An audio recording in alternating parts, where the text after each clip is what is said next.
Today's episode is radical. If you know, you know. So you will want to listen in on this.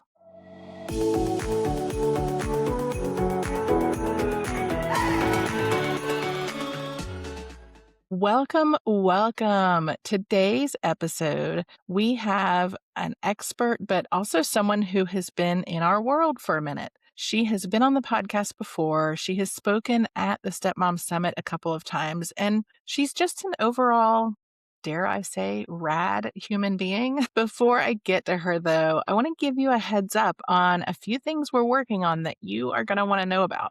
First, Mother's Day is coming up, and we know for stepmoms that Mother's Day can be really triggering and honestly, really hard. So this year, Jessica Frew and I decided to get together and we are hosting the Stepmom Soiree. It is going to be Wednesday, May 6th at 7 p.m. Eastern. It is totally free and totally low pressure.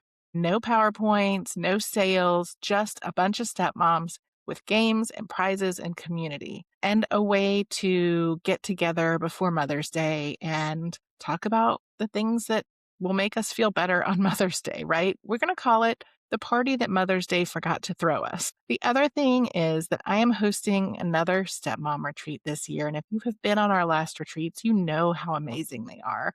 It is in November in Siesta Key, Florida. Doors are going to open soon and you can get in on the wait list. I will link to both events in the show notes and I hope to see you. We have got some incredible things planned for all of our stepmoms. So let's get back to our rad guest today. Christina Nelson is a licensed clinical social worker who merged her clinical skills with her stepmom experience to support other women navigating blended family life. She shares her insights on stepmotherhood as well as topics relating to self-care, mental health, and lifestyle. And you may know her from her very popular Instagram account, the Radical Stepmoms Podcast, which is the name of her podcast. Christina is amazing. She has such good insight, and we have a fantastic discussion for you today. So let's dive in. Christina, welcome. I'm so glad you're here. Hi, thank you for having me. Yeah. So this is your second time here. It's been a while, but I'm Yeah. so glad to have you back. And for people that may not have heard you the first time around, or if they haven't gone back and listened, which I hope they do, but I always like to start out and ask people their stepmom origin stories. So Mhm. why don't you tell me your stepmom story and how you got here, but also tell me about how you started doing what you're doing, Yeah. all the things. Well, I met my husband at the gym. I was like pretty fresh out of a relationship, really enjoying my single life, living alone, doing my own thing, getting really immersed in my career. And he just kind of caught me off guard. I wasn't looking for him at all. And yeah, we went on a quick date that we call our non-date date because it was very low pressure. And yeah, it was after that, I haven't stopped talking to him since. And that was about 12 years ago now. So when I met him, he told me, straight up, I have a 3-year-old and he was never married to my stepson's mom. So that was a little bit messy. Looking back, maybe some beige flags, some flags I should have looked into a little bit more, but yeah, we quickly got married and bought a house and I jumped full in to raising a 3-year-old, and it was that crazy realization when I'm talking to my friends who are still single and doing the bar scene and stuff like that. And I'm like, yeah, I'm watching Thomas the Train. And that's where I feel like it was like a big, oh, wow, my life has This wildly is my life changed. now. Yep. Yeah. And, my stepson's mom has never liked me. And so that was, I think, one of the most surprising things starting into this journey of just, I thought that, we would co-parent really well. All my intentions were good. I really wanted to, let her know, like, I'm not here to replace you or anything. I'm, Yeah. wanting to just really love my husband and support my stepson. And there was a lot of custody stuff going on, parenting plan, court. My stepson was soon diagnosed with ADHD. And so we were dealing with school stuff, medical stuff. And I was losing my mind.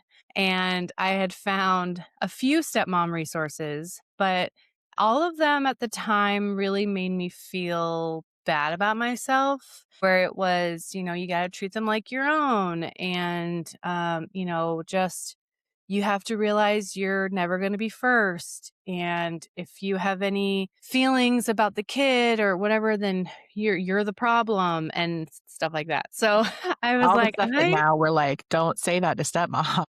yeah, it's just I was really lost in, like, feeling really down on myself, and I had asked my mom for because I the only stepmom resource I had found at the time really was, like, Stepmom magazine, and I had asked for a Stepmom magazine subscription for, like, Christmas or something, and that Mhm. was, like, my first, like, "Oh my gosh, there's more of us out there." But I still felt like I needed an outlet, and at the time, my friend and I were both sharing stepmom stories, and she finally was like, "We should have a podcast and just, like, talk about all this." And so the podcast was born, and because of that, I started an Instagram just to kinda get the word out, Yeah. and now they're kind of their own 2 different things. But yeah, I just really wanted to create a platform that felt more of what I was going through and what I needed to hear.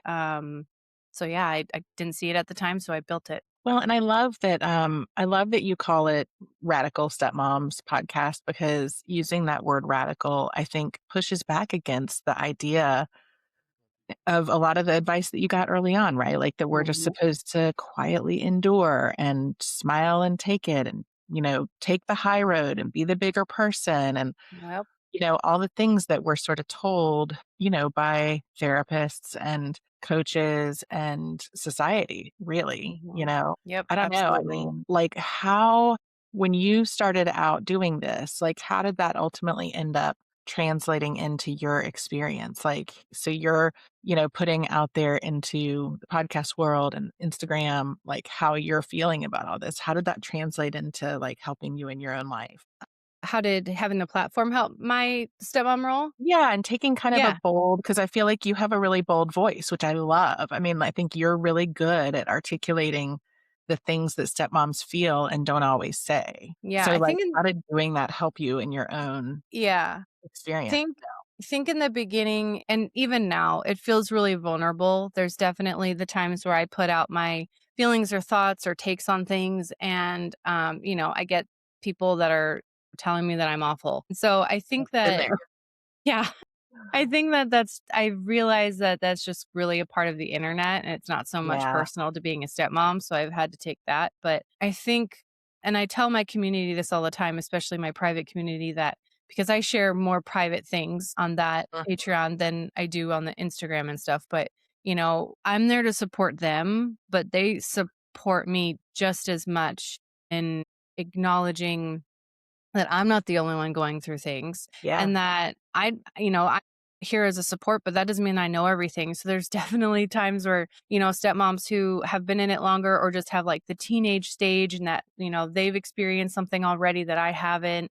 And so it's a community that I needed for myself, but as it developed, I also really found value in being able to help other stepmoms not feel the way that I did Yeah. when they were feeling alone or unheard. And then my passion for helping these relationships through the dynamics of blended family when so often, we're at a disadvantage. And so that was something that I didn't expect as I started the platform, but have really grown to enjoy that as well. Yeah, really, no matter what your background is or, how long you've been doing this, there is power in knowing that other people are going through this too. And I think that's similarly like when I am in my community and talking to stepmoms that I work with and coach, like that's like usually the first thing they say is like, oh my God, I thought I was the only one dealing with this. Or Yeah. like I thought I was feeling like I was crazy until I Mhm. talked to you or heard from other stepmoms. I mean, Mhm. there really is power in getting together because we're told as a society that like that step families are less than first families, Mhm. and then that's the way therapy treats them too. Mhm. And really Yeah. they're not. They're just different. It's a different family system. Different dynamic, yeah. My favorite thing is when I'm talking to a stepmom and she says like, "Oh my gosh, I've never talked to another stepmom before." And I'm like, "What?" Like, we're out, we're No. everywhere. What do you mean? It's just obviously we don't wear a sign Yeah. unless you're wearing a shirt. And then my favorite thing is when I kind of go into a guessing thing of, yeah, I imagine that this has occurred and you're feeling this. And then they're like, that's exactly How did you know? how did you know that? And I'm like, oh, I'm obviously a psychic. No, I'm also a stepmom. And Yeah. for some reason, we all experience the exact same things. So, Yeah, we really do. It's funny. When I was living in DC, I was having lunch with a woman who was very powerful, kind of politics adjacent, but very powerful in the city. And I was talking to her about what I was doing. And she was like, "Oh, that's interesting." She's like, "But I mean, it's not like there's like a secret language or a secret handshake for stepmoms. I mean, like, you just have to show up and be there for the kids. Like, it's not." And I was like, "Friend, oh. bless your heart," which is Like, my oh, you favorite don't know. saying from my childhood growing Uh-huh. up in the South. "Bless your heart. You just didn't know Yeah. better." Yep. They always out themselves, and especially on Yeah. the internet when I'm like, "Oh, you don't belong here. Like, Yeah. this isn't for you." Yeah. And she said that, and then I thought about it, and I was like, she was divorced. Neither her nor her Mm. spouse had remarried, so she really couldn't understand Yeah. that Mhm. perspective, and Mhm. clearly she didn't know other stepmoms, but, Yep. yeah. So you're wearing a couple of hats, right? So you're a licensed clinical social worker, and you are a stepmom, and you're coaching. Mhm. Tell me, like, how you show up differently for your clients. Like, you do coaching, but you also do therapy. Like, tell me how all that works. Yeah. Something that I explain often, especially to my couples, just of the different boundaries that I can legally and ethically do, Mhm, or have to abide by. But really, the difference is, I find coaching to be more goal oriented, and I don't get into your brain. I don't get into the things that might be occurring. I might touch on them and encourage, you to find your own therapist. But when it comes to things that can very much overlap and be co-occurring, like anxiety in stepmoms or mhm, depression in stepmoms, or if, a stepmom has ADHD and she sees that it's impacting, her own relationships or mhm. whatever. I won't dive too deep into those methodologies of how to navigate that. But when it comes to the coaching, it's more of let's identify goals, let's identify your patterns and find the tools and things that you can try and implementing now. It's more of current issues, not Mm, so much let's look into your deep past and understand your childhood wounds of why you might yeah. be experiencing this, which can all be real and relevant. And again, I kind of teeter on, I'm just going to encourage you to look into this a little bit further because that might be a present thing. But going back to what can you change right now within yourself or within your family dynamic? I think there can be such a powerful connection between coaching and therapy. Like, when I always ask my coaching clients if they're in therapy, and I always encourage them to be in therapy while they're getting coached, because Yeah. I just think they can work so well together. Mhm. Because I think you do discover through the stepmom experience that you do have a lot of stuff, that Yeah. you have to work on, to Absolutely, and yourself. I love when I have Washington clients because that's where I can do the dual thing of, Yeah. "Hey, we can go a little deeper," but it's just kinda that separation sometimes. Yeah. So what's the first thing, like, when a stepmom comes to you and she's totally burned out, like she's having her bathroom floor moment, what is usually the first thing that you want to help her untangle? I wanna listen to her. I feel like the women that come to me in that state haven't really been heard So by true. someone who truly gets it. They may have talked to their friends, their family, their partner, but all of it is like, "Oh, well, it's gonna," it's all kinda just they're supportive, but they're not understanding. And so I just listen. And that's kind of what I say in my one-on-one sessions is sometimes you just need someone to like hear it out and then we go from there. But yeah, I just listen to what's been on their minds and what's been heavy. And then from there, I kind of ask, what have you been doing so far to get that understanding of, what's been working, what's not been working. There's probably some patterns there. There's obviously some ideas of what they want to change. And then we kind of just develop this like, I think so much of it is validation of Mhm. I'm not alone and I'm not crazy and I'm not a terrible person or a stepmom. It's just that there are so many complicated things and dynamics that we weren't aware of and we weren't equipped to handle. I Yeah. talked to so many stepmoms that are like, I've done so many hard things in my life. I've done all these difficult things, but I do not know how to navigate this. And it's like, yeah, Yeah. I get And I it. think that's where you and I both were, I mean, I certainly felt that way. I mean, I was like, I went to law school, like I have a law degree, I have this like amazing career. I'm smart. Like, why Yes. can't I figure this Uh-huh. out? Yeah, it's totally like an identity like shift obviously, but it's also it makes you like question yourself of like I've talked to, I felt this where it's like I'm a really good person. Why am I having these mean thoughts? Yeah. And yeah, it's totally unexpected sometimes. Or like, I'm a really good person. Why does this person not want to get to know me and want Exactly. to just hate me? Like, what can I do to make Yeah. X like What me? have I done wrong? Yeah. And that's a Yeah. huge stepmom lesson right there. Is just navigating that relationship. Yeah. And there's so many people pleasers out there. And I'm not a full on people pleaser, but I have like tendencies for sure. And I definitely, for a long time, was like, I don't like people like me. I can talk to people. Like, why won't you like me? Yeah. Yeah. And that's when I say that's precisely why she doesn't like you. Yeah. Right. That's what my husband has said to me. And that was like a whole epiphany moment, like years into our relationship where I was like, I don't understand. I do this, I do this, I do this. Why doesn't she like me? And he's like, that's precisely why she's mad. That's exactly why. Yeah. Yeah. Yeah. Yeah. Yeah. And ultimately, like, you can't ever control whether she's going to like you. And she probably never, if she doesn't, she's probably not going to. Like, Yep. she's not going to wake up one day and be like, oh, you know what? Christina is probably a really good person. I Yeah. should be nice to her. Yeah. And that's it. That's exactly what I say when I'm like, okay, what's the intention of me sending this? Or why should I say this to her? It's like, am I really trying to change her mind? And what's the likelihood of that? Right. Not going to happen. If she's committed, she's committed. And I'm Yeah. not responsible for her growth.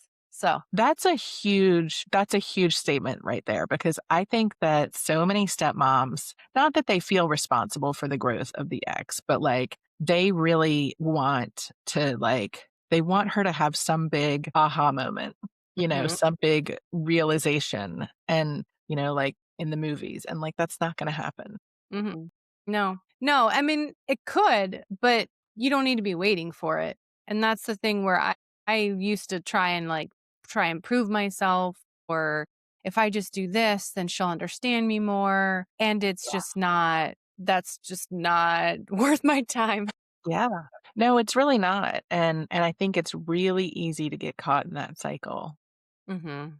Yeah. And to worry so much about all of these things that we just cannot control. Mhm.